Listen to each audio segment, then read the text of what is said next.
Steel plant వ్యవహారంలో కీలక పరిణామం. సీఎండీగా అజిత్ కుమార్ సక్సేనా, గతంలో ఆపరేషన్ స్టార్టర్ గా బాధ్యతలు. Bulldozer policy BRS they, Musi నిర్వాసితులకు న్యాయం చేస్తాం, కొందరు రెచ్చగొడుతున్నారన్న శ్రీధర్ బాబు.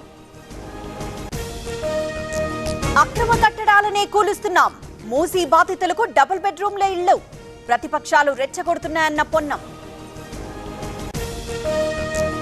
పేదల కోసం ప్రాణాలు అర్పించడానికి సిద్ధం, రేవంత్ కు కూల్చడం తప్ప కట్టడం తెలియదు, బాధితులకు అండగా ఉంటామన్న హరీష్. రాష్ట్ర ఖజానాను వైసీపీ ఖాళీ చేసింది, ఇచ్చిన మాట ప్రకారం పెన్షన్లు ఇస్తున్నాం, త్వరలో టిడ్కో ఇళ్లు పూర్తి చేస్తామన్న నారాయణ.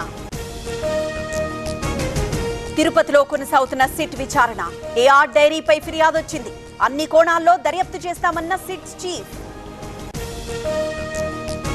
రైతులను కాంగ్రెస్ మోసం చేసింది. మిడి కవర్ తో మీ మాతృత్వ కలలను సాకారం చేసుకోండి. ఇప్పుడు IOI పై 50%, IVF పై 20,000 తగ్గింపు మరియు పొందండి ఉచిత కన్సల్టేషన్ తో పాటు ఫ్రీ అల్ట్రాసౌండ్ స్కానింగ్. షరతులు లేకుండా రుణమాఫీ చేయాలి, రేపు ధర్నా చౌక్ లో రైతు దీక్ష చేస్తామన్న ఈటెల. హైదరాబాద్ లో pink power run, Sudha Reddy meal ఆధ్వర్యంలో ఏర్పాటు, విజేతలకు మెడల్స్ బహుకరించిన రేవంత్. కర్నూలులో హైకోర్టు, విశాఖ ఆర్థిక రాజధాని, 5 ఏళ్లు జగన్ రాష్ట్రాన్ని నాశనం చేశారు, యువత నోట్లో మట్టి కొట్టారన్న సత్యకుమార్. ఏపీలో రెడ్ బుక్ రాజ్యాంగం నడుస్తోంది, కూటమి ఎమ్మెల్యేలు రౌడీల్లా వ్యవహరిస్తున్నారు, సీఎం ప్రోద్బలంతోనే దాడులన్న మేరుగ నాగార్జున.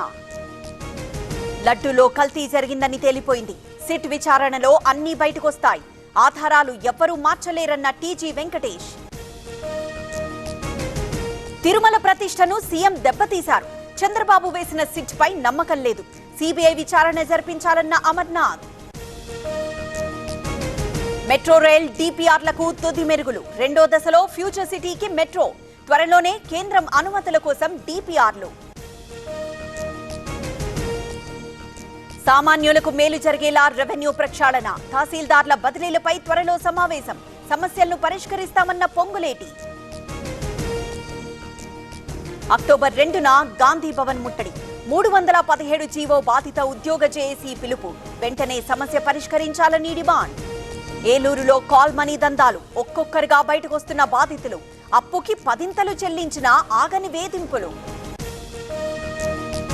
లడ్డూ కల్తీ టెర్రరిజం కంటే పెద్ద నేరం, పార్లమెంట్లో ప్రత్యేక చట్టం చేయాలి, బాధ్యులను శిక్షించాలన్న సుమన్.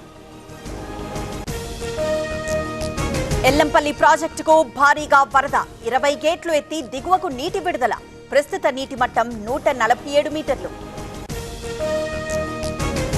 తమిళనాడు కేబినెట్ విస్తరణ, డిప్యూటీ సీఎంగా ఉదయనిధి స్టాలిన్, కొత్తగా 4గురికి చోటు. కథువా ప్రచారంలో ఖర్గేకు అస్వస్థత, ఆసుపత్రిలో చికిత్స అనంతరం డిశ్చార్జ్, బీజేపీని ఓడించే వరకు పోరాడతానన్న ఖర్గే. 5 ఏళ్లలో 5 లక్షల ఉద్యోగాలిస్తాం, హర్యానా ప్రచారంలో అమిత్ షా హామీ, కాంగ్రెస్ పై నిప్పులు జరిగిన కేంద్ర మంత్రి.